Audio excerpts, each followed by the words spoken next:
지금까지 12번에 걸쳐서 칼빈주의 바로 알기라는 제목을 가지고 여러분에게 성경을 올바로 해석하고 그 다음에 올바로 적용해야 한다는 이런 말씀을 드렸습니다.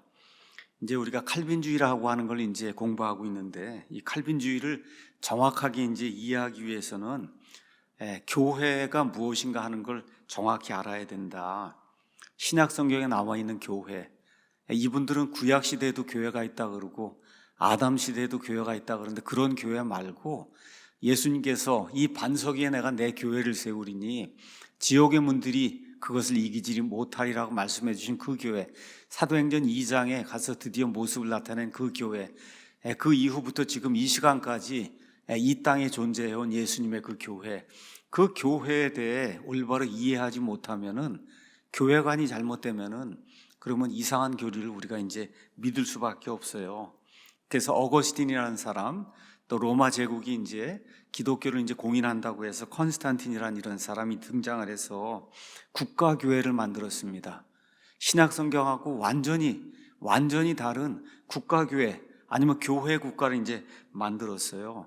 여기에서 이제 어거스틴주의가 이제 나오게 되고, 이거를 한 1200년쯤 지나서 칼빈이라는 사람이 그대로 이걸 요약을 해서 만들어 놓은 게 이제 칼빈주의입니다.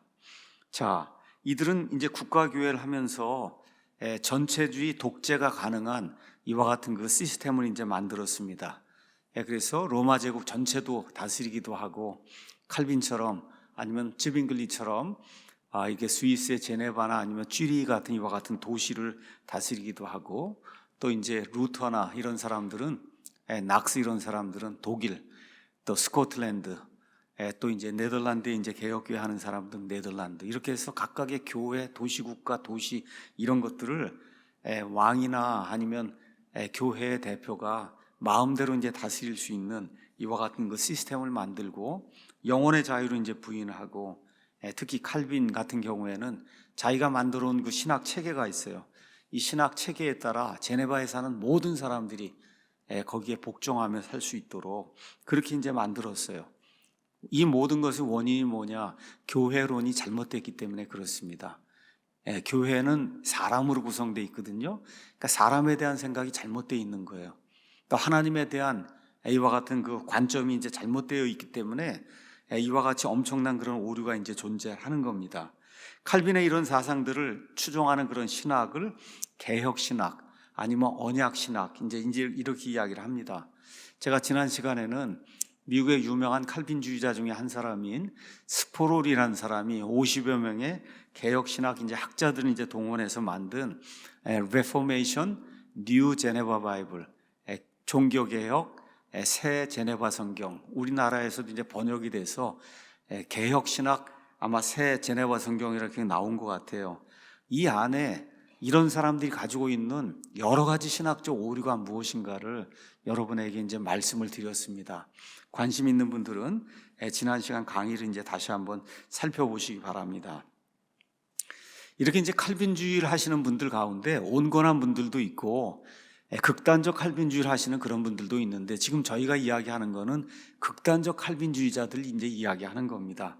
영어로는 이제 하이퍼 칼비니즘 이렇게 이야기하는데, 여기 극단적 칼비니스트들이 이제 주장하는 게 5가지, 5포인트가 있어요. 우리나라 말로 극단적 칼빈주의 5대 강령이라고 이야기하는데, 전적인 타락, 그 다음에 하나님께서 사람의 의지와 상관없이 무조건적으로 사람을 선택해서 일부는 천국에 보내고 일부는 지옥으로 유기시킨다 하는 무조건적인 선택, 그 다음에 예수님의 피는 오직 이렇게 선택받은 사람들을 위해서만 흘려진 거다 하는 제한 속죄, 그 다음에 하나님이 이렇게 은혜를 베풀려고 하면 어떤 사람도 이 은혜에 거역할 수 없다 해서 저항할 수 없는 은혜, 거역할 수 없는 은혜, 마지막으로 성도가 인내를 가지고 그리고 끝까지 믿음을 지켜야 된다 하는 성도의 견인, 뭐 이런 것들이 이제 이야기를 했습니다.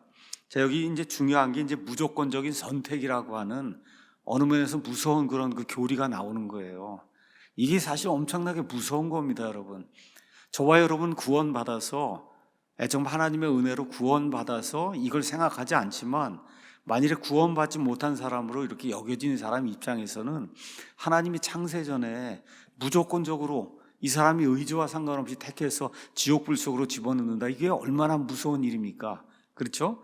자, 이런 것들을 이제 지지하기 위해서 칼빈주의자들이 애용하는 이 성경 말씀이 특별히 로마서 9장입니다. 로마서 9장. 이 로마서 9장, 특히 이제 10장, 11장은 별로 말을 안 해요. 왜 그러냐? 10장, 11장을 이야기하면 그럼 칼빈주의 모든 그 허구가 다 그냥 금방 드러나기 때문에 그 이야기하지 않습니다.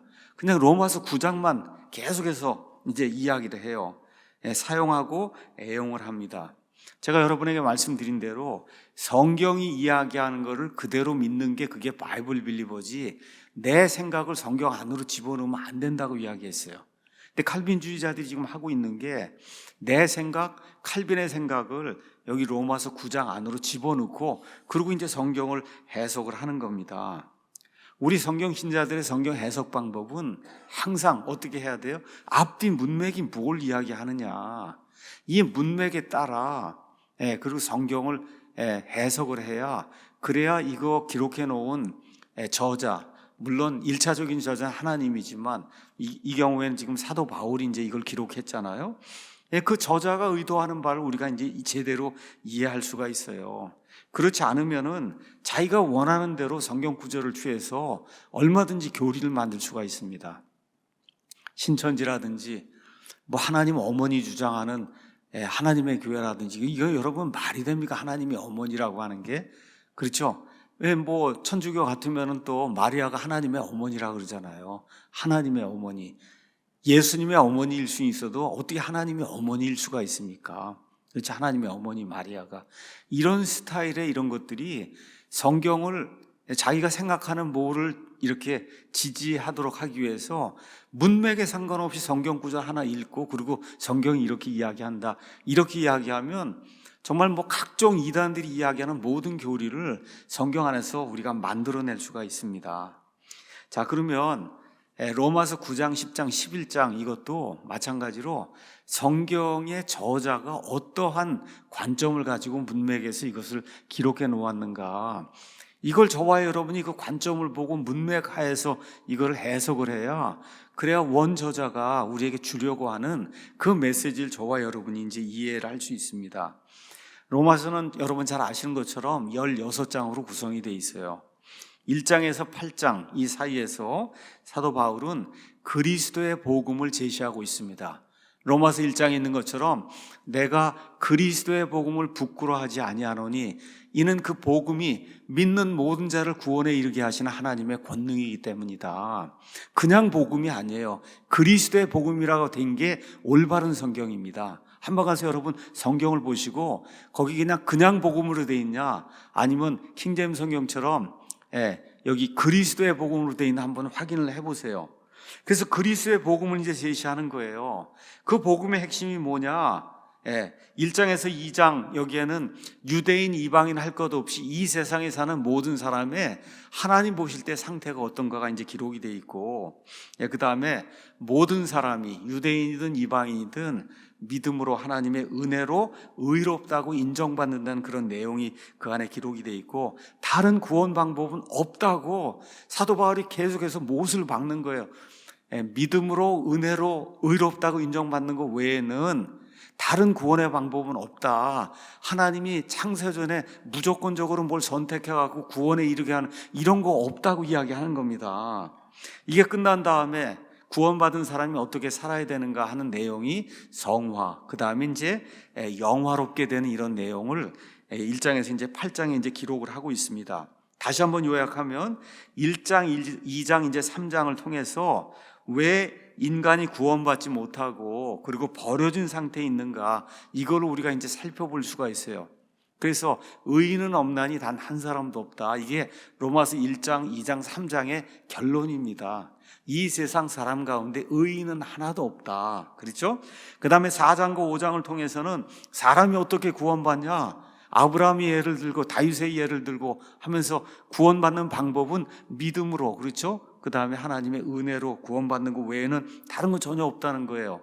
그 다음에 6장, 7장, 8장을 통해서는 구원받은 사람이 어떻게 살아야 하는지 이런 내용이 그 안에 이제 나오고 있어요.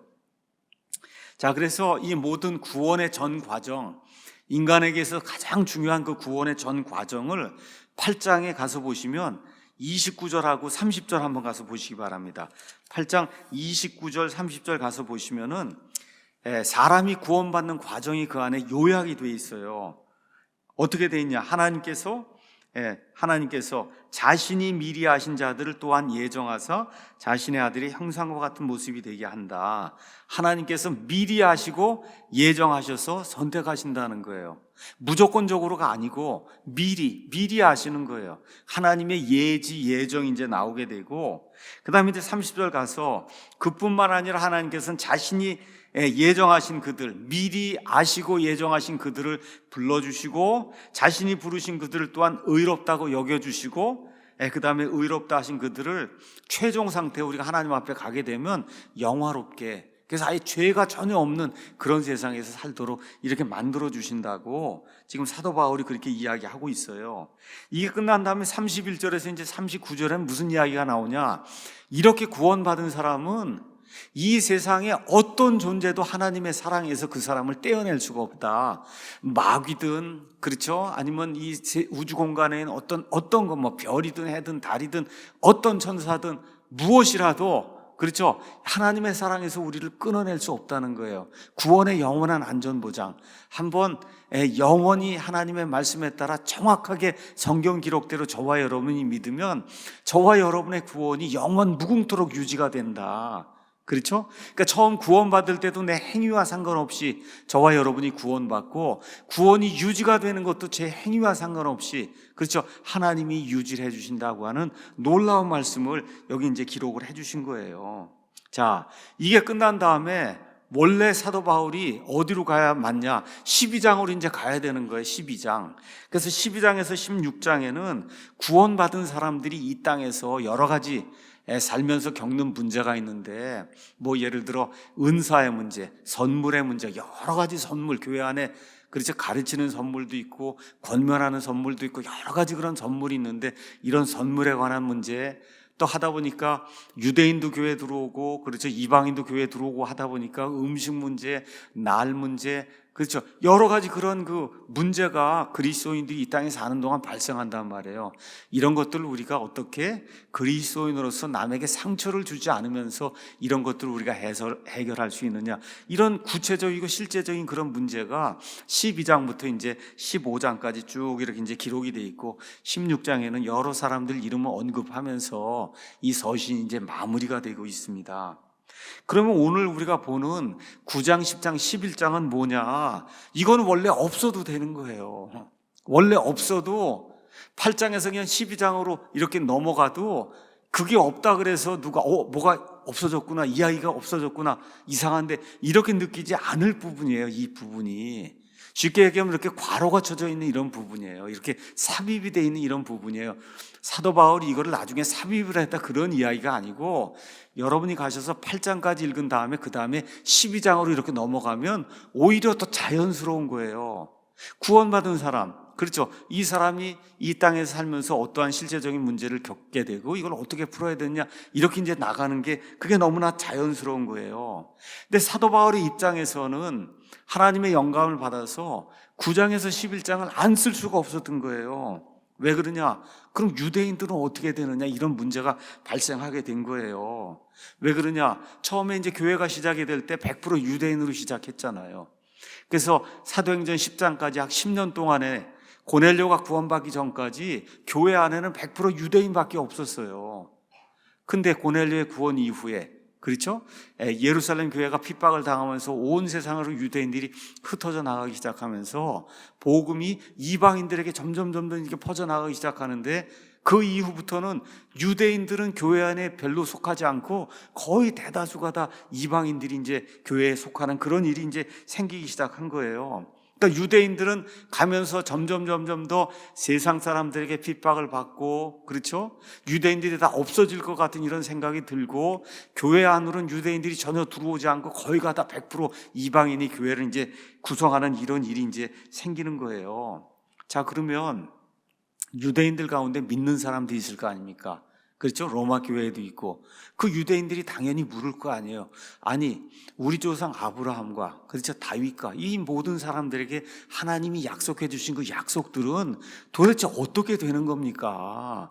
유대인들은 계속 탄압을 받고 핍박을 받아서 사람들이 이제 손가락질 받고 이렇게 보면 없어질 것 같은 그런 생각이 들고, 교회 안으로 들어온 유대인은 거의 없고, 이렇게 되면 구약 성경에 나와 있는 모든 약속들은 다 무효가 되는 겁니까? 이런 생각을 할 수밖에 없잖아요. 이런 구조상.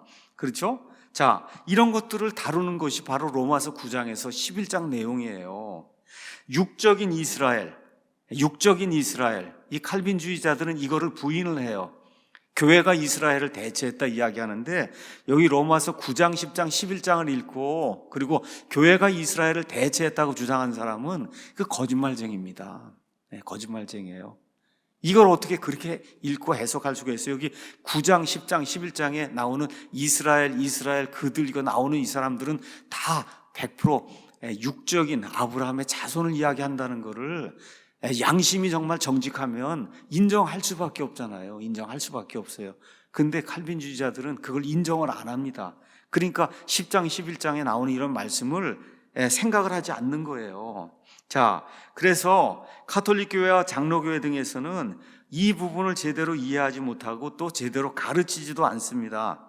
어거스틴 칼빈주의의 이스라엘 대체 신학, 이스라엘은 교회에서 대체가 됐다. 교회가 이스라엘이라고 그렇게 주장을 하니까 9장에서 11장 말씀이 도저히 이해가 안 되는 겁니다.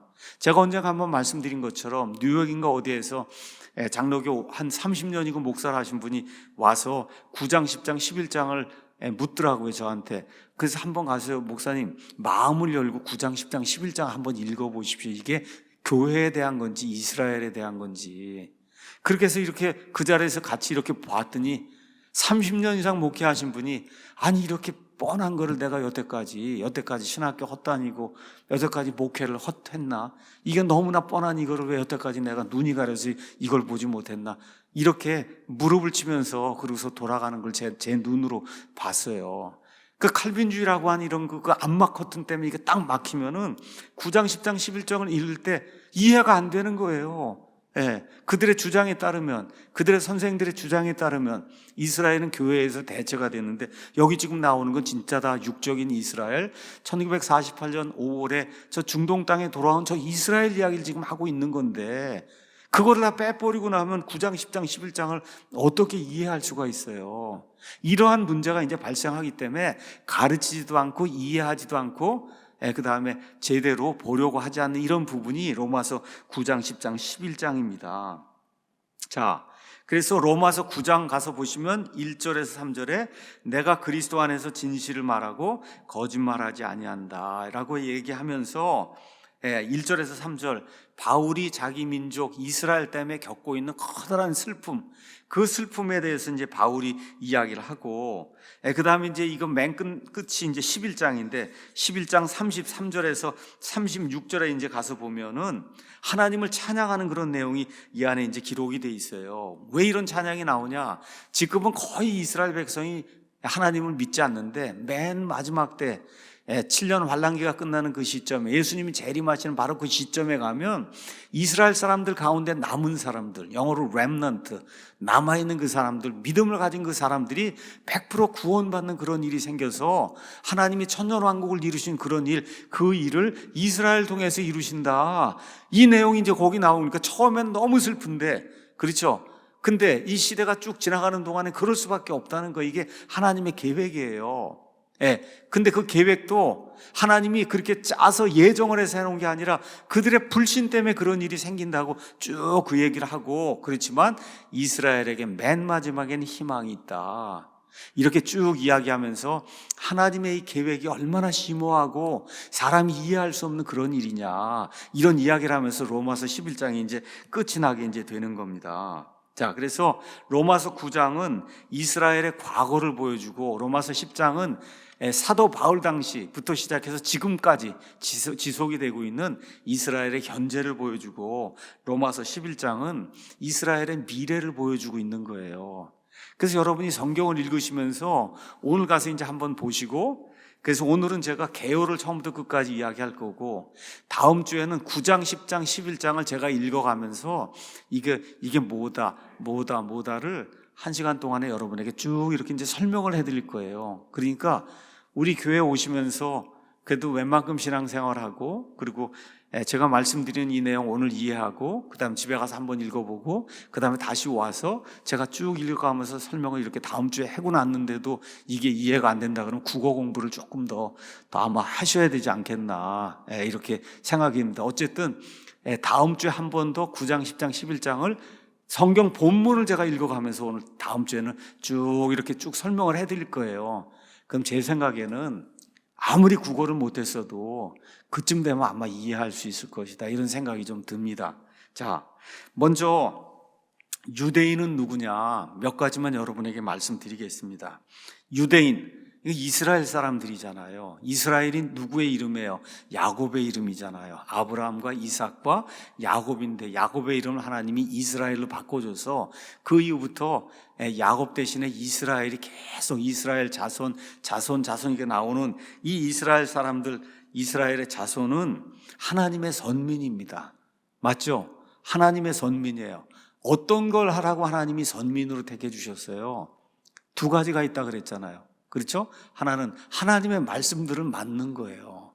그래서 지금까지 하나님의 말씀들을 우리에게 전해주고 있는 이 특권 하나 받았고, 또 하나가 뭐예요? 메시아가 유대인들에게서 나오잖아요. 그래서 구원은 유대인들에게서 나온다, 우리 예수님 말씀해 주시는 이 두 가지 목적을 위해서 하나님이 선택해 놓으신 선민이 이스라엘 백성이다. 맞죠, 여러분? 예, 첫 번째 맞습니다. 자, 그 다음에 이제 하나님은 이 이스라엘 백성이 메시아 통치하에서 영화로운 왕국을 누릴 것을 한두 번이 아니라 수백 번 약속을 하셨어요. 하나님이 메시아가 통치하는 그 왕국에서 이스라엘 백성이 누릴 그와 같은 번영과 복에 대해서 이사야서 9장인 이런 데 가서 한번 보시면은 그 메시아 왕국에서 이스라엘이 누리게 될 이런 복에 대해서, 메시아 왕국의 그 정권이, 그렇죠, 영화가, 그 파워가 계속 지색이 되는 가운데 그 모든 것의 중심이 예루살렘이 되고 이스라엘 백성이 민족들 가운데 으뜸으로 서는 그런 일이 수백 번 이상 성경에 예언이 되어 있어요. 뭐 신명기 말할 것도 없고 레위기도 말할 것도 없고, 그 다음에 여러분이 이사야서부터 말라기서까지 나오는 이 대언서를 가서 읽어보시면 계속해서 나오는 주제가 뭐예요? 하나님이 이 땅에 왕국을 세우신다. 그 왕국이 뭐예요? 메시아 왕국이고, 마태복음에 나오는 하늘의 왕국이고, 그 다음에 계시록 20장에 나오는 천년 동안 이루어지는 천년 왕국이다. 이 왕국에서 유대인들이 복을 누린다고 하나님이 수백 번 말씀하셨습니다. 자, 그런데 어떤 일이 생겼냐? 이 메시아가 처음 오셨을 때 이스라엘이 그 메시아를 배척하는 그런 일이 생겼잖아요. 그렇죠? 마태복음 23장 37절에 39절에 나와 있는 것처럼, 자, 이런 가운데 예수님의 교회가 시작이 됐습니다. 사도행전 2장에 이 교회가 시작될 때 100% 그 멤버가 다 누구예요? 유대인들이에요. 얼마 동안 말씀드린 대로 10년 동안 이방인 한 명도 없었어요. 고넬료가 구원받으니까 이 유대인들이 깜짝 놀랐어요. 그렇죠? 아니, 어떻게 이방인도 구원받을 수 있는가? 이렇게 생각을 했단 말이에요. 처음 10년 동안의 그 교회가 그렇게 생각을 했단 말이에요. 그렇죠? 근데 시간이 흐르면서 말씀드린 대로 교회 안에서 유대인들은 점점 소수가 되고 1%도 안 되고, 그 다음에 거의 다가 이방인이 전체 구성원의 다수가 되는 그런 일들이 이제 생기게 된 겁니다. 그렇죠? 자, 이렇게 되면서 교회 시대가 쭉 진행이 됐는데 이 추세가 변함이 없어요. 그래서 지금 1948년 5월에 이스라엘이 독립을 하고, 그리고 여기 왔는데도 여전히 마찬가지고, 또 더구나 지금 어떤 상태예요? 이스라엘은 완전히 불신 상태예요. 저기 도라는 왔지만 믿는다 그래서 뭐 안식일은 지킨다 그러고 뭐 여러 가지 겉으로 나타나는 뭐 통곡에 배워서 통곡을 하고 이런 거 하는 사람들이 몇 명 있긴 하지만 완전히 하나님 보실 때는 그냥 불신자들입니다, 다. 그렇죠? 무신론자들이에요. 더욱 예수님을 전혀 믿지 않는 그런 사람들이에요. 자, 그럼 이런 것들 보면서 우리가 생각해 봐야 될 문제가 있단 말이에요. 하나님이 그렇게 수백 번 동안 이렇게 구약 성경에 기록해 놓은 그 왕국은 도대체 어떻게 되는 거냐. 그렇죠? 왕국. 예수님도 그랬잖아요. 너희가 주의 이름으로 오시는 이여 하고 나를 부를 때까지는 다시는 나를 보지 못한다. 그럼 예수님 말씀하신 것처럼 유대인들이 회개하고 그리고 돌아와서 예수님을 맞아들일 때 왕국이 이루어진다 그 얘기잖아요. 그런데 지금 이 1세기 유대인들의 눈에 보면 유대인들이 안 들어오는 거예요. 교회 안으로 들어오질 않으니까.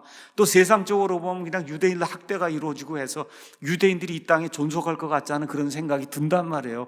그러면 이게 어떻게 되는 거냐? 하나님이 이스라엘에게 약속하신 그 수많은 왕국의 약속은 어떻게 되는 겁니까? 그렇죠?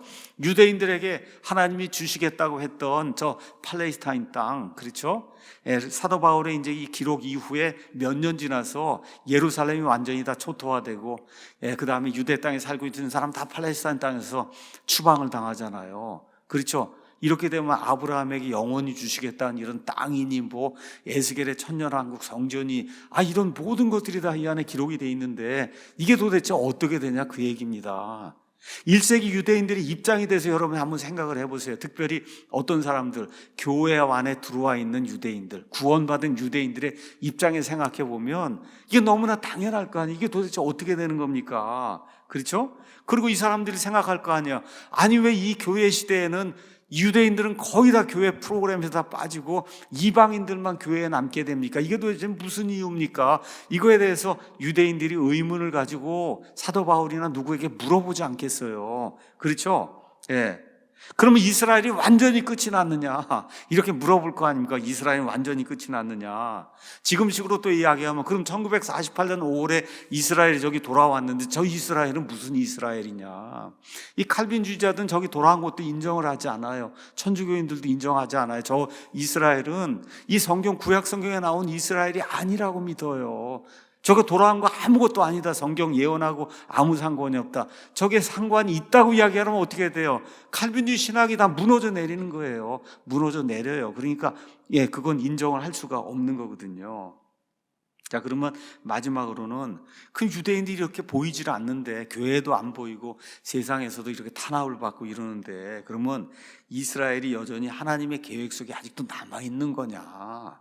가물가물하게 다 꺼져가는 것 같은데 그래도 이들을 향해서 하나님이 가지고 계신 계획이 있는 거냐? 그렇죠? 제가 말씀드린 대로 1세기 사도 바울과 같이 살던 시대에 교회에 들어온 그 유대인들이 이런 문제를 제기할 수밖에 없잖아요. 너무나 당연하지 않겠어요? 저와 여러분이 유대인이라고 한번 생각해 봐요.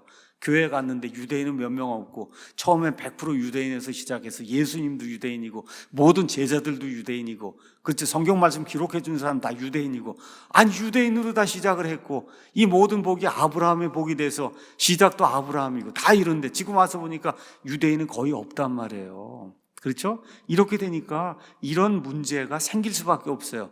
이게 도대체 어떻게 된 겁니까? 자, 그럼 이 사람들이 뭐라고 이야기하겠어요? 그럼 바울이 전한 이 복음이 진짜인가 가짜인가? 거기에 퀘스천 마크를 갖지 않겠어요? 그가 전하는 그 예수님이 진짜 메시아냐 아니냐? 근데 저와 여러분이 기억하듯이 진짜 메시아를 전하는 거예요, 사도 바울이. 자, 그러면 왜 왕국이 이루어지지 않냔 말이에요. 그렇죠. 진짜 메시아를 전하는데 왜 왕국이 이루어지지 않느냐? 유대인들은 왜 이렇게 핍박을 당하고 세상 사람들 가운데서 거의 사라지는 이와 같은 상태에 빠지게 되느냐? 구약 성경에 나와 있는 그 수많은 약속들은 왜 이루어지지 않느냐? 지금 이런 거에 대해서 유대인들이 질문을 할 수밖에 없잖아요. 그 질문에 대해서 로마서 9장에서 11장이 우리에게 답을 주는 거예요. 그러니까 유대인들의 지금 현 상태나 이런 거에 대해서 누가 물으면은 저와 여러분이 어디를 보여주면 돼요? 로마서 9장, 10장, 11장을 보여주시면 되는 거예요. 유대인을 향한 하나님의 계획이 여기 들어있다 하고 저와 여러분이 보여주면 되는 겁니다. 만일 로마서 9장, 10장, 11장이 기록되지 않았다면 하나님께서 이스라엘에 대한 모든 계획을 포기하셨는지 교회가 이스라엘을 계승했는지 하나님께서 아브라함과 이삭과 야곱에게 하신 약속이 문자적인 약속이 아니라 그저 상징적인 것인지 이런 걸 알 수가 없는 거예요. 이게 없으면은 그렇죠? 그러니까 하나님께서 로마서의 말씀을 주시면서 사도 바울에게 영감을 주셔서, 그래서 원래는 8장에서 12장을 그냥 넘어가도 되는데 아니다, 9장, 10장, 11장을 내가 기록하라는 대로 기록을 해라. 이게 현 시대, 그 당시 시대 유대인들 뿐만 아니라 예수님 재림할 때까지 이 땅에 남아있는 모든 사람들에게 유대인들을 향한 내 계획이 무엇인가를 보여주는 것이니 이거를 필로다, 연필로 해서 펜으로 해서 이걸 기록을 하라고 하나님이 말씀하신 거예요. 그래서 9장, 10장, 11장은 신약시대에 살고 있는 사람들에게, 우리 모두에게 하나님께서 이스라엘을 버리지 않으셨다, 그렇죠? 또 하나님께서 그들의 조상들에게 약속하신 구약성경의 약속들도 하나도 폐기된 게 없다.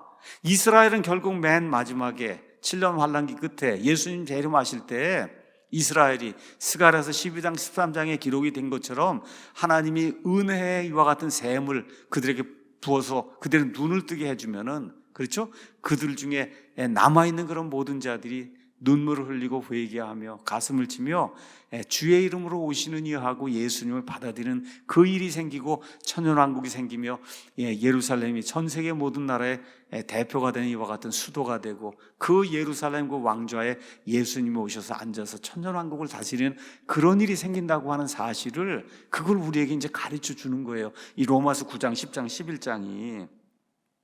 가톨릭 교회나 아니면 장로교회, 개혁교회 이런 데는 이스라엘에 미래가 없다고 주장을 하고 있어요. 이스라엘엔 미래가 없다.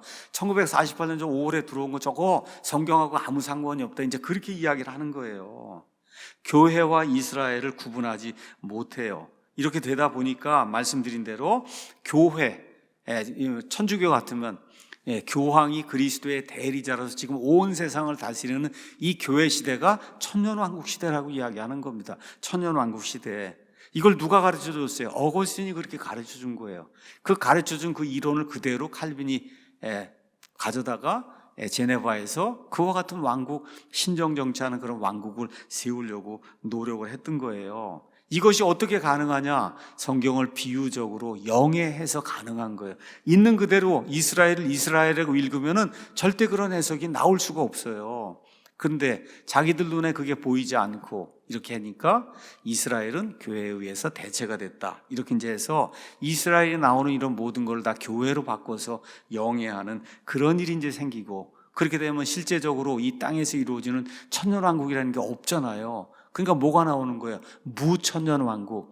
천년왕국은 없다고 하는 아밀레니얼리즘이라고 하는 비성경적인 교리가 이제 나오게 되는 거예요. 그래서 이스라엘과 교회를 구분하지 않는 천주교회라든지 아니면 장로교회라든지 뭐 감리교회도 마찬가지고, 우리가 보통 프로테스탄트 교회라고 하는 그런 교회들은 거의가 다 무천년주의를 하고 있는 거예요. 그래서 이 계시록 20장에 천년이 무려 6번이가 나오고 이거 이야기하면, 제가 잘 아시는 그런 그 감리교 목사님 참 마음이 좋으시고 이런 분인데 저한테 그러죠. 그건 긴 기간을 얘기하는 거, 그게 어떻게 진짜 천년이냐, 그렇게 얘기를 하는 거예요. 아니 그럼 천년이 끝난 다음에 마귀가, 천년이 엑스파이어, 만기가 된 다음에 마귀가 잠시 풀려난다 그러지 않습니까? 그럼 그거 언제 풀려나는 겁니까? 말을 못하죠. 그렇죠? 말을 못해요. 왜 그러냐?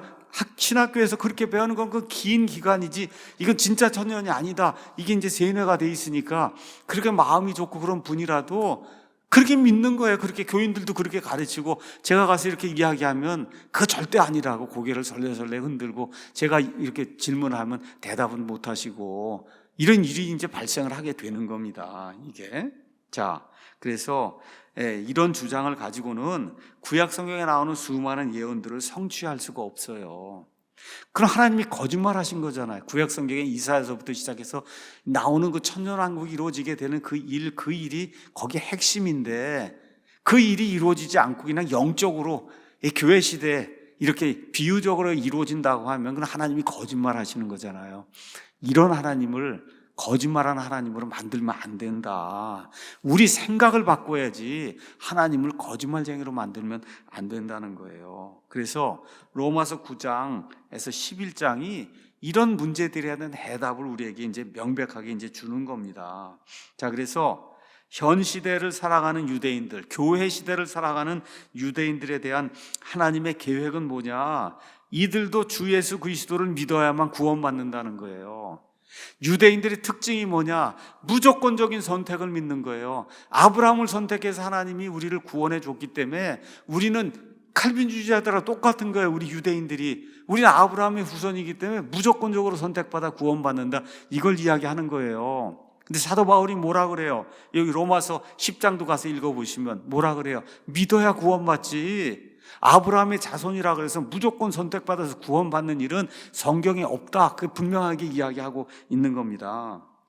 자, 그러면 현 시대가 끝나고 맨 마지막에 7년 환란기가 되면서 7년 환란기 맨 끝에 미래의 그 유대인들 가운데 남은 자들이 있단 말이에요. 이 남은 자들에 대한 하나님의 계획은 뭐냐? 그것은 예수님이 이 땅에 오실 때, 그렇죠? 이 하나님의 계획이 이루어진다는 거예요. 어떻게 돼요? 그들이 마태복음 23장 끝에 있는 것처럼 주의 이름으로 오시는 분이 하고 그분을, 자기들이 찌른 그분을 맞아들인단 말이죠. 스가랴서 12장, 13장, 14장에 있는 것처럼 이렇게 되면서 영화로운 천년왕국이 그들을 통해서 이 땅에 이루어지는 그 일이 있다. 이게 지금 로마서 끝부분이 우리에게 11장 28절 그 끝부분이 우리에게 이제 이야기를 해주고 있는 겁니다.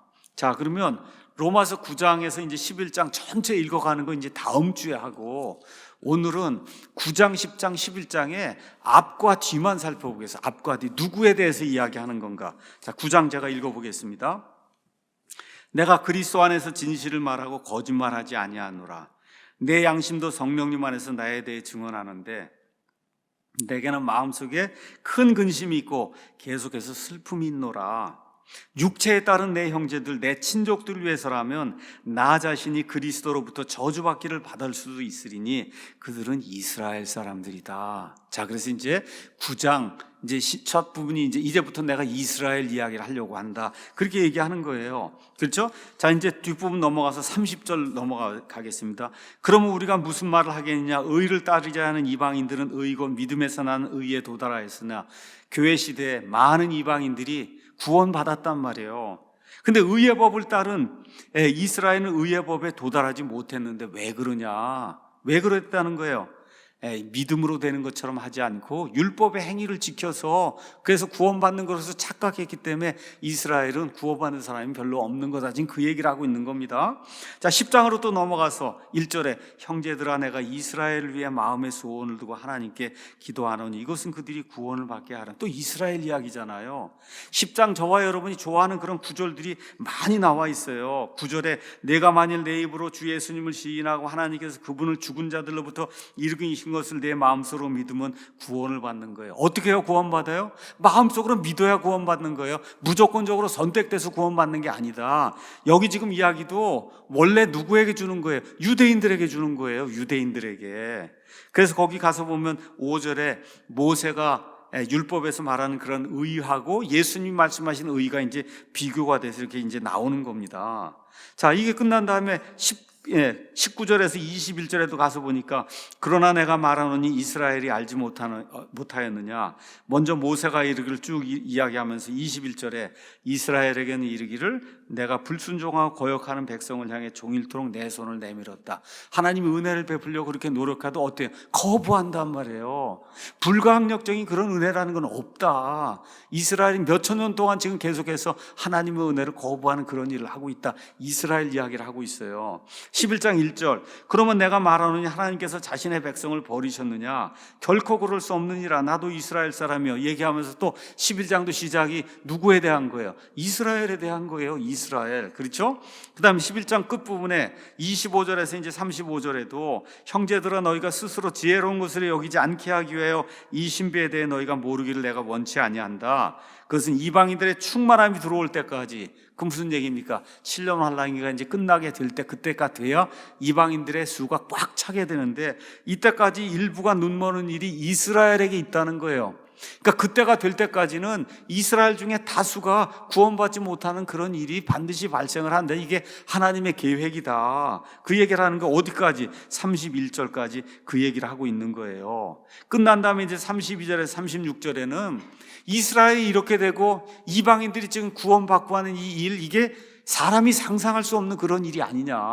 하나님의 이 심오한 계획을 누가 알겠느냐 하고 하나님을 찬양하면서 여기 이제 끝이 나게 되는 겁니다.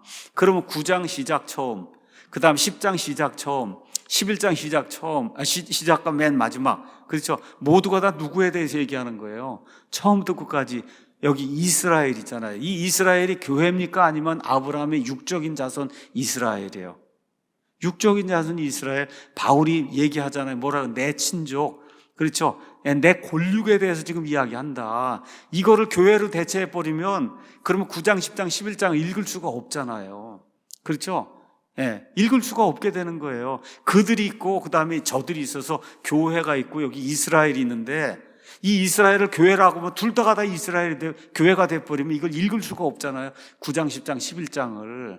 그냥 9장, 10장, 11장을 다음 주에 가서 이제 읽으면서 제가 하나하나 다시 한번 가서 보시면은 거기 나와 있는 이스라엘을 교회라고 하면 아예 그냥 성경 해석 자체가 불가능하게 그렇게 이제 되는 일이 발생을 하는 겁니다. 자, 이런 것들을 보면서 저와 여러분이 내리는 결론이 뭐냐? 9장에서 11장 전체 이야기는 이스라엘에 대한 이야기지, 거기에 나와 있는 이야기를 가지고 개인의 구원 이야기를 하고 개인의 선택과 예정 이런 걸 이야기하면 안 된다. 구원의 유일한 방도에 대해서는 이미 사도 바울이 1장에서 8장에 얘기했잖아요. 구원받는 유일한 방법은 뭐예요? 믿음을 통해서 하나님의 은혜로만 구원받는 거지. 그렇죠? 하나님이 무조건적으로 내 의지와 상관없이 옛날에 다 이렇게 정해놨기 때문에 구원받는 그런 일은, 그런 일 아예 언급조차 되어 있지 않은 거예요. 그러니까 여기 로마서 9장에서 11장을 가서 읽으면서 칼빈주의자들이 이야기하는 것이 이제 세뇌가 돼서 9장에 가서 뭐 야곱 이야기가 나오고 파라오 이야기가 나오고 진노에 합당하게 된 이런 그릇들이 나오고 뭐 이런 것들 나오면은 봐라, 이거 하나님이 미리 정해놨지. 그런 거 없습니다, 여러분. 구원의 유일한 방법은 예수님을 믿어야 되는 거예요. 다른 방법이 없는 거예요. 그건 이미 끝났잖아요. 1장에서 8장에서 끝냈잖아요. 또 다른 방법이 있다고 9장에 가서 하나님이 창세전에 미리 선택했다고 얘기하면 구원의 방법이 두 개가 되는 거예요. 그런 방법은 없다고 지금 바울이 이야기를 하고, 그러면 9장, 10장, 11장은 뭐 얘기하는 거예요? 이스라엘이라고 하는 이 사람들을 전체를 하나님이 왜 선택했는가, 어떻게 선택했는가, 이스라엘 민족에 대한 집단적인 그 선택과 예정에 대한 그 이야기를 하고 있는 거지. 9장, 10장, 11장에서 저와 여러분 개개인에 대한 뭐 무조건적인 선택에 의해서 구원받는 이런 얘기는 이 안에 전혀 나오지 않는다. 전혀 안 나옵니다. 전혀. 그래서 제임스 낙스 목사님이 이렇게 이제 설명하고 있습니다. 로마서 9장, 10장, 11장은 다음의 질문에 대해서 우리에게 답을 주고 있습니다. 만일 하나님께서 율법과 상관없이 은혜와 믿음을 통해 개인들을 구원하신다면, 그러면 아브라함과 이삭과 야곱의 자손들과 그들에게 하신 약속은 어떻게 됩니까? 그게 로마서 1장에서 8장 얘기가 그거잖아요. 믿음으로 구원받는다고 얘기했는데 지금 보니까 유대인들은 거의 믿는 사람이 없으니 그럼 이 사람들은 도대체 어떻게 되는 겁니까? 하나님께서는 예전의 약속을 모두 폐기하시고 새로운 약속을, 그러면 이 신약 시대 이거 다 없애시고 신약이 됐으니까 이제 이건 모두 없애고 새로운 약속을 주신 거냐? 그래요? 아니잖아요. 그거 아닙니다. 여기에 대해서 지금 사도 바울이 9장, 10장, 11장에서 이야기를 하고 있는 거, 절대로 그럴 리가 없다. 그렇게 지금 이야기하고 있는 거예요. 하나님께서 자신의 백성을 버리지 않았다고 11장이 분명히 이야기해요. 자신의 약속들을 깨트리지 않았다고 분명히 이야기해요. 그런 언약을 실행할 수 있는 능력이 내게 없다고 하나님이 그렇게 이야기하지 않습니다. 이 세 장은 하나님께서 인류를 다루실 때, 또 앞으로 하나님께서 인류를 다루게 되실 때 이방인과 이스라엘은 각각 어떻게 될 것인지에 관해서 우리에게 설명해 주고 있는 거예요. 그러니까 로마서 9장, 10장, 11장의 문맥은 이방인 교회, 그렇죠? 주로 이방인들이 중심에 있는 교회, 그 다음에 그 유대인들, 그렇죠? 이 전체적인 그 그룹에 대해서 이야기하지, 그 안에 속한 모든 사람은 각각 구원받으려면 어떻게 해야 돼요? 예수님을 믿고, 그렇죠? 하나님의 은혜로만 구원받는 거예요. 유대인, 이방인 상관없이. 맞습니까? 그 내용을 지금 이 사도 바울이 로마서에서 지금 이야기하고 있는 거예요. 그러니까 우리가 이제 로마서 9장, 10장, 11장을 읽는다. 그럼 항상 문맥 가서 보시면서 뭘 생각해야 돼요? 이건 이스라엘 전체 민족에 대한 거구나 하고 그러고선 읽어야지. 이걸 읽으면서 로마서 앞에 나와 있는 거하고 충돌을 일으키는 그런 방식으로 뭐 창세전에 뭐 예정이 되고 선택이 돼야만 구원받는다, 이런 방식으로 읽으면은 앞에 있는 거하고 직접 모순이 되잖아요. 바로 앞에 있는 거하고 드디어 또 뭐하고도 모순이 돼요. 로마서 10장하고도 모순이 되잖아요. 로마서 10장하고도. 이렇게 그렇게 아니라고 하는 사실을 저와 여러분이 지금 읽어야 되는 거예요. 그러니까 요약해서 말씀드리면 9장에서 11장은 이스라엘 민족에 대한 이야기지, 이 땅에 사는 개개인의 구원에 대한 그런 이야기가 아니다. 개개인의 구원에 대한 이야기는 1장에서 8장으로 끝이 난 거예요. 1장에서 8장으로 끝이 났어요. 유대인이든 이방인이든 오직 예수 그리스도를 믿는 믿음을 통해 하나님의 은혜로만 구원받지 그거 외에 다른 방법은 없다. 하나님이 우리에게 이제 말씀해 주시는 겁니다. 그래서 오늘은 9장, 10장, 11장의 소제목, 우리 킹제임스 성경에 가서 보시면 소제목이 나와 있으니까 그 소제목만 가서 보겠습니다. 9장 처음에 1절에서 5절에는 이스라엘이 그리스도를 배척함, 그리스도의 백성 이스라엘이 그리스도를 배척한 게 나오고, 그 다음에 이제 6절부터 시작해갖고 13절에는 하나님의 목적이라고 이제 이 안에 잡혀 있는데, 이 목적의 내용은 뭐냐? 이거는 이스라엘이라 그래서 다 이스라엘이 아니라는 거예요. 이스라엘이라 그래서 이스라엘이 아니다, 그 얘기를 지금 하고 있는 겁니다. 그 다음에 14절부터 쭉 마지막까지 이제 29절까지는 하나님의 공의. 이건 뭐냐? 하나님이 그 많은 민족들 가운데 이스라엘을 선민으로 택했잖아요. 근데 이거 선민으로 택할 때 이스라엘이 예뻐서, 아니면 이스라엘이 너무나 우수해서 그래서 택한 게 아니잖아요. 신명기 6장, 7장, 8장을 가서 보시면, 그렇죠? 너희가 뛰어나서 내가 너희를 택한 게 아니라 그러잖아요. 그렇죠? 그거 이렇게 민족을 택해서 메시아를 내는 그런 민족으로 택하기 위해서 하나님이 그들을 택할 때 그 하나님이 원하시는 대로 한다는 거예요. 하나님이 원하시는 대로 한다. 예. 자, 그 다음에 이제 30절부터 33절에는 이스라엘이 왜 이렇게 믿지 않느냐 가서 보니까 현재 상태 왜 그래요? 믿음으로 되는 것을 하지 않고 그 율법을 지키는 것으로 되는 것처럼 이렇게 하니까 믿는 사람이 거의 없는 거다, 그게 얘기를 하고 있는 거예요. 10장의 1절부터 이제 13절에는 이스라엘 사람들에게도 복음이 필요하다. 그래서 복음의 핵심이 뭐예요? 예수 그리스도를 부르고 믿어야 된다는 거예요. 무조건적인 선택으로 아브라함이 우리 아버지니까 되는 게 아니다, 그 얘기하는 겁니다. 여기 문맥도 똑같아요. 자, 14절. 그러면 그들이 자기들이 믿지 않은 분은 어찌 부르? 그들이 누구예요? 이스라엘 백성 이야기하는 거예요. 저와 여러분이 로마서 10장 읽으면서 구원의 방법을 해라고 해서 열심히 하는 거 좋아요. 그런데 1차적인 목적은 이스라엘 위한 거예요.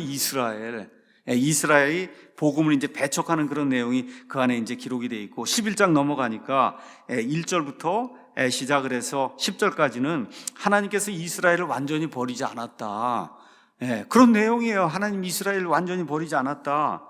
11절부터 이제 시작해서 24절에는 이스라엘이 걸려 넘어져서 그 결과 이방인들이 구원받는 그런 일이 이제 생기게 됐다, 하나님이 이스라엘 버린 거 아니다, 그 내용이 나오고, 그 다음에 25절부터 시작해서 맨 마지막까지는 이스라엘은 결국 최종적으로 구원받는다, 그렇죠? 이런 내용이에요. 그러니까 여기서 이스라엘을 빼면은 아무 얘기가 안 되는 거야. 9장, 10장, 11장은. 그러니까 처음부터 문맥이 그런 식으로 전개가 되면서 그런 식으로 마무리가 되고 있기 때문에 저와 여러분이 아무리 좋아하는 로마서 10장에 믿음은 들음에 의해 오고 들음은 하나님의 말씀에 의해 온다, 뭐 이런 게 나오는 거 좋잖아요. 누구든지 주의 이름을 부른 자는 구원을 받는다.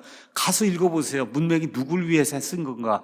이스라엘 백성을 위해서 쓴 거예요. 그 앞뒤 문맥이. 그렇죠? 그래서 그런 것들을 쭉 보면서 9장, 10장, 11장을 쭉 이렇게 연이어서 쭉 읽어 나가면은, 그러면은 하나님이 이스라엘이라는 그런 민족을 선민으로 택하는 그 일, 그렇죠? 그 일을 하나님이, 여러분 100개의 민족이나 200개 민족 중에 하나는 세워야 될 거 아닙니까? 메시아를 내려면은, 그 일을 하나님이 내가 원하는 대로 했다, 그 얘기 하시는 거예요. 그 얘기 여러분 이해하시겠죠? 그런데 그렇게 택함을 받은 이스라엘이라도 개인이 구원받는 건 누구를 믿어야 된다는 거예요? 예수님을 믿어야만 된다는 거예요. 딴 거 없어요. 개개인의 구원은 예수님을 믿는 걸 통해 이루어지는 거지, 하나님이 이 민족을 선민으로 택했다 그래서 이루어지는 게 아니다, 이런 내용이 9장, 10장, 11장에 계속해서 반복적으로 나오고 있는 거예요. 그러니까 가장 중요한 거, 누가 와서 칼빈주의 얘기하고 이렇게 얘기하면 11장 28절을 저와 여러분이 보여주면 됩니다. 복음에 관하여는 그들이 누구야? 이스라엘 백성이 너희로 인해 원수가 된 자들이다. 그러니까 뭐예요? 하나님께 원수가 된 자들이란 말이에요. 우리 이방인들 때문에. 근데 선택에 대하여는 그들이 조상들로 인해 사랑을 받는 자들이다. 여러분 이거 한번 보세요. 지금 칼빈주의자들이 선택 이런 거 이야기하잖아요. 그렇죠? 이스라엘 백성이 선택은 받았는데 복음에 관한하는 하나님의 원수라는 거예요. 이게 무슨 얘기예요? 선택은 받았는데 예수 그리스도를 믿지 않는다는 거예요. 여러분 칼빈주의자들의 주장이 뭐야? 하나님이 창세전에 선택하면 그건 무조건적으로 복음을 믿어야 되는 거 아닙니까? 저항을 할 수가 없죠. 하나님이 살려놓고 하니까. 근데 여기 아주 완전히 모순이 되는 이런 말씀이 이 안에 기록이 돼 있잖아요. 이 이스라엘이 어떤 사람들이냐? 복음에 관하여는 하나님하고 원수지간이라는 거예요. 복음에 관하여는. 근데 선택에 관하여는 조상들 때문에 사랑받는 자들이다. 이게 얼마나 아이러니입니까? 그러니까 칼빈주의자들이 대답할 수 없는 그와 같은 이 난제가 여기 지금 들어있는 거예요. 이 사람들의 주장에 따르면 하나님이 누구를 무조건적으로 선택하면 그 사람은 반드시 복음을 살아가고, 그렇죠? 하나님께 사랑받는, 복음에 관한 사랑받는 자가 돼야 되는데 이스라엘은 복음에 관한 하나님의 원수가 됐다는 거예요.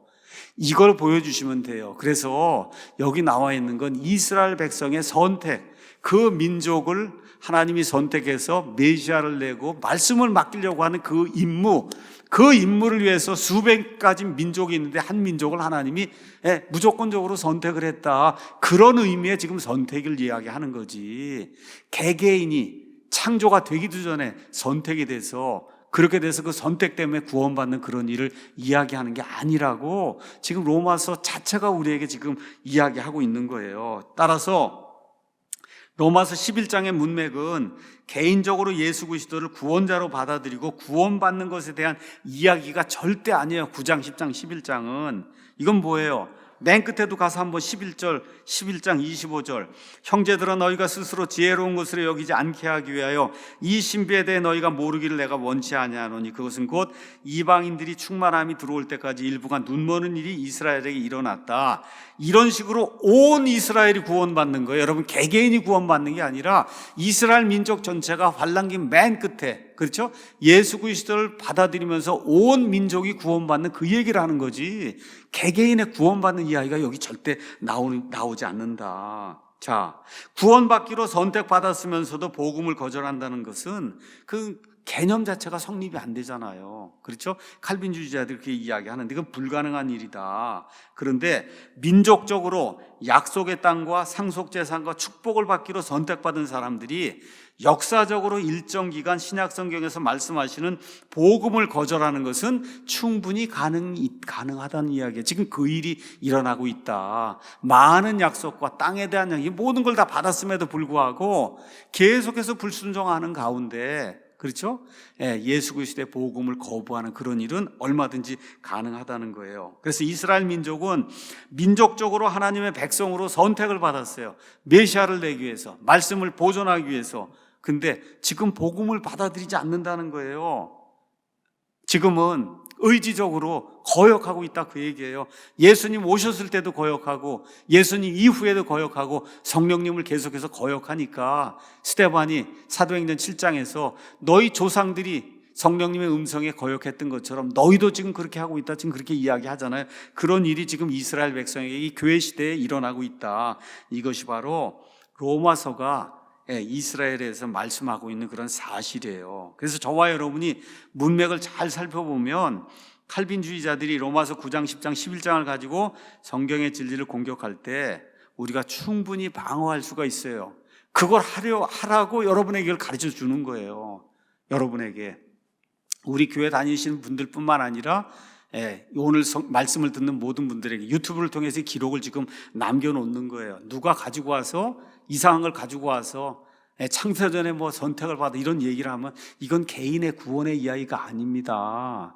여기 9장, 10장, 11장은 이스라엘이 메시아를 내기 위해서 선택된 그런 그 선민으로서 선택받은 그 이야기를 지금 하고 있는데, 선민으로 선택을 받고는 복음에 관한 지금 원수가 됐다, 안 믿는다는 거예요. 그러니까 개개인이, 이스라엘 백성의 거의 대부분이 지금 구원받지 못하는 상태에 놓여 있는, 이걸 지금 보여주고 있는 거다. 자, 그래서 우리가 방금 살펴본 대로 11장 28절이 가장 확실한 답을 우리에게 주고 있는 거예요. 그래서 와서 이야기하면 쭉 얘기하고 11장 28절을 여러분이 보여주시면은, 그러면 무슨 얘기를 하겠어요? 더 이상 할 수가 없죠. 그래서 로마서 9장 10장 11장에서 말씀하고 있는 이 선택은 복음, 사람의 구원과는 아무런 연관이 없는 그 선택을 이야기하는 거예요. 여기 나와 있는 선택은 하나님과 아브라함의 육적인 자손사에 맺은 국가적인 선택, 국가적인 그 약속에 대한 그 선택을 지금 이야기하고 있는 거다. 앞뒤 문맥이 어느 누가 가서 이스라엘을 읽고 그러고서 읽어보시면은 이 결론 외에 다른 결론은 나올 수가 없는 거예요. 9장부터 10장, 11장을 쭉 읽어보시면 그 결론만이 유일한 결론이고, 그 결론만이 유일하게 합당한 그런 결론이에요. 그게 하나님이 9장, 10장, 11장을 사도 바울보로 적으라고 하시면서 주신 유일한 목적이라는 거, 이걸 저와 여러분이 꼭 기억을 이제 해야 됩니다. 자, 그래서 9장에서 11장의 주제는 절대로 개인의 예정과 무조건적인 선택이 아닙니다. 9장은 하나님께서 이스라엘 민족을 사용해서 메시아를 내신 뒤에 대다수 이스라엘이 구원받지 못하도록 이스라엘을 배척하실 수 있는 권리를 가지고 있는 그런 분이다.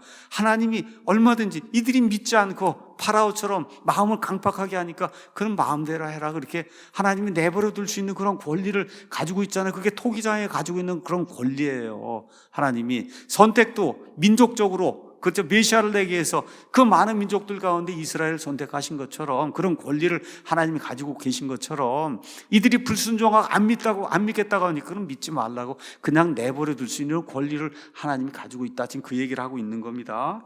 10장은 유대인이든 이방인이든 주 예수 그리스도를 믿어야만 구원받는 하나님의 초청을 이스라엘 민족이 지금도 거부하고 있는 걸 보여주는 거예요. 우리는 무조건적으로 아브라함의 자손이니까 구원받습니다. 하나님 뭐라 그래? No. 지금 이 시대에는 예수 그리스도를 믿어야만 구원받는다. 개인적인 구원은 그렇게 이루어지는 거다. 근데 이스라엘이 지금까지 계속해서 거부하고 있다. 그 내용이 이제 10장에 기록이 되어 있고, 11장에는 이러한 그 불신을 통해서 이스라엘이 지금 교회 시대에 넘어졌어요. 자, 그 이스라엘이 넘어진 걸 통해, 믿음을 통해서 이방인들이 구원을 받았어요. 그런데 인류 역사의 맨 마지막 때, 7년 환란기의 맨 마지막 후반에 가서는 하나님의 은혜를 통해 유대인들 가운데 남은 자들이 믿고 구원받는 것, 그 일이 반드시 일어난다. 이것이 하나님의 인류 역사 경영 통치 계획이다. 이방인들과 유대인들 를 향해서 하나님이 세워놓으신데, 근데 하나님이 그걸 세워서 예정에 그렇게 만든다는 것이 아니라 하나님 내다보시니까 어때요? 이들이 그렇게 가는 게 보인 거예요. 그래서 그대로 하나님이 내버려 두신다고 그렇게 성경이 우리에게 이제 이야기하는 겁니다. 자, 그래서 이런 것들을 이제 보면서 이 9장, 10장, 11장에 나와 있는 불신 유대인들의 그 특징이 쭉 이제 기록이 되어 있습니다. 어떻게 되느냐? 이들은 긍휼을 얻지 못해요. 강팍하게 돼요. 이들은 진노의 그릇들이에요. 소돔과 고모라처럼 구원받지 못해요. 행위로 구원을 추구해요. 믿지 않아요. 그러다 걸려 넘어져요. 그래서 지식이 없이 그냥 열심만 내요. 불순종해요. 완고해요. 자기들이 구하는 그걸 얻지를 못해요. 눈이 멀고 범법을 행하며 일시적으로 지금 꺾여 있어요. 그리고 마지막으로는 복음의 원수가 됐어요. 복음의 원수가 됐어요. 그럼에도 불구하고 최종적으로 남아있는 자들이 구원을 받는다. 이게 9장, 10장, 11장에 나와 있는 이스라엘 백성에 대한 묘사, 특징을 묘사한 거예요. 이런 특징들을 예수님을 믿지 않는 모든 사람에게 적용하는 것은 본문이 말하는 게 아니에요. 이 본문은 누구에 대해서 얘기해요? 이스라엘 백성에 대해서 이야기하는 거예요. 이스라엘 백성의 전체 상태가 이런 거다. 본문이 이렇게 이야기하지 않는 것을 그렇게 이야기한다고 믿으면서 자기들의 이런 뭐 선택이니 뭐 예정이 이런 걸 갖다가 끼워 넣는 것은, 그것은 본문이 말하지 않는 것을 말하라고 강요하는 거나 마찬가지인 거예요. 이렇게 믿으면 안 됩니다. 우리 바이블 빌리버들은. 어떻게 해야 돼요?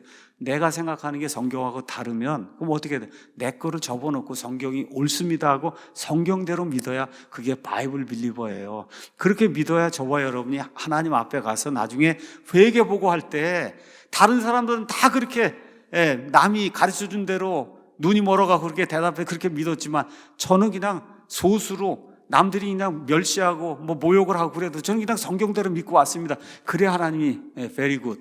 그래서 참 잘했다. 그래서 잘했다 그러는 거야. 정말 잘했다. 그게 내가 원하는 바다. 하나님께 칭찬을 받아야지 칼빈이다 누구한테 칭찬받으려고 하면 안 됩니다, 여러분. 신학교 교수에게 칭찬받으려고 그러면 안 돼요. 목사에게 칭찬받으려고 그러면 안 돼요. 하나님이 최종 심판석에서 내가 참 그 일을 선하게 잘했다. 성경대로 잘 믿었다. 이렇게 얘기해야 그 사람이 하나님을 기쁘게 하는 그런 사람이 이제 되는 거예요. 그래서 칼빈이니 어거스틴이니 존 메가드니 파이퍼니 스프롤 등이 이런 부분에 대해서 잘못 이야기하는 거, 그것도 유명한 사람이니까 그걸 따라가야 된다고 해서 맹목적으로 그걸 따라가게 되면 하나님의 심판석에서 저와 여러분이 커다란 책망을 받습니다. 또 그것 때문에 다른 사람을 잘못된 길로 인도하는 눈먼 지도자가, 그렇죠, 눈먼 자들을 잘못된 길로 인도하잖아요. 이렇게 되면 그 책임을 저와 여러분이 면할 수가 없는 거예요. 이런 일을 하면 절대 안 됩니다. 이렇기 때문에 단 1초도 9장, 10장, 11장 여기 가서 칼빈주의 해석을 따르면 안 된다. 단 1초도 안 되는 거예요. 왜 그러냐? 성경이 그렇게 이야기하지 않습니다. 성경 본문이 그걸 이야기하지 않기 때문에 제 말이 아니라 여러분이 가서 직접 한번 확인하시고 오늘 요 정도까지 이제 하고 다음 주에는 저하고 같이 읽는 거예요. 쭉 이렇게 읽으면서 제가 설명을 이렇게 쭉 해드릴 거거든요. 그럼 오늘 한번 듣고 이제 다음 주 한번 다시 성경 전체를 읽으면 이게 이거구나 하는 거를 여러분이 확신을 가질 수 있다고 저는 그렇게 생각을 하고 우리 모두가 좋은 바이블 빌리버가 되기를 예수님의 이름으로 축원합니다.